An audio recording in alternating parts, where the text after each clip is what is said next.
Innovation, business plan, marketing, stratégie. Bonjour à toi entrepreneur ou futur entrepreneur et bienvenue dans ce nouvel épisode de 3 minutes pour entreprendre.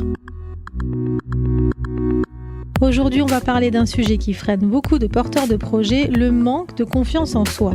Tu te dis peut-être, je ne suis pas assez légitime, je n'ai pas assez d'expérience, je ne vais pas y arriver. Et pourtant, tu as une envie d'entreprendre. Alors comment oser malgré ce doute ? Première clé, accepte que la confiance se construit en chemin.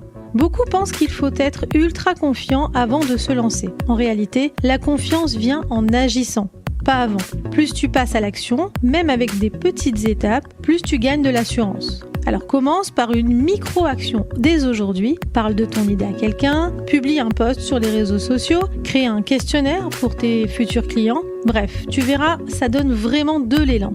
Deuxième clé, appuie-toi sur tes propres forces. Fais la liste de tes expériences, de tes réussites, de ce que tu sais faire. On appelle cela la zone de génie. Même si ce n'est pas directement lié à l'entrepreneuriat et finalement ça compte. Ce sont des compétences transférables. Relis cette liste quand tu doutes de toi.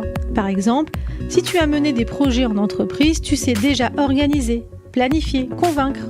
Autant de compétences très utiles quand on est entrepreneur. Troisième clé, entoure-toi positivement. La confiance est aussi un reflet de ce que les autres te renvoient. Évite les personnes négatives ou critiques qui cassent ton élan.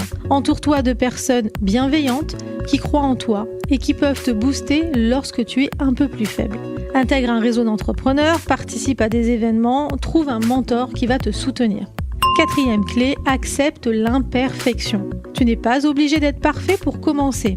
Ni toi, ni ton projet d'ailleurs. Accepte d'avancer avec des zones d'ombre, des incertitudes et même des erreurs. L'important, c'est de progresser, pas d'être irréprochable.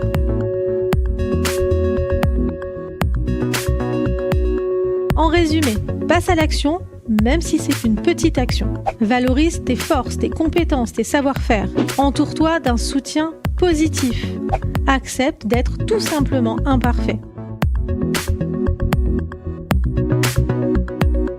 Voilà, c'était 3 minutes pour entreprendre. J'espère que cet épisode te donnera le petit coup de boost pour oser, même si tu n'es pas sûr de toi à 100%. À très vite pour un nouvel épisode et d'ici là, avance un pas à la fois. C'est ça finalement le vrai courage.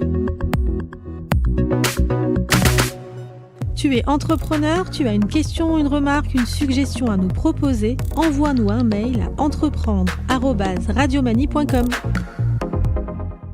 Innovation, business plan, marketing, stratégie.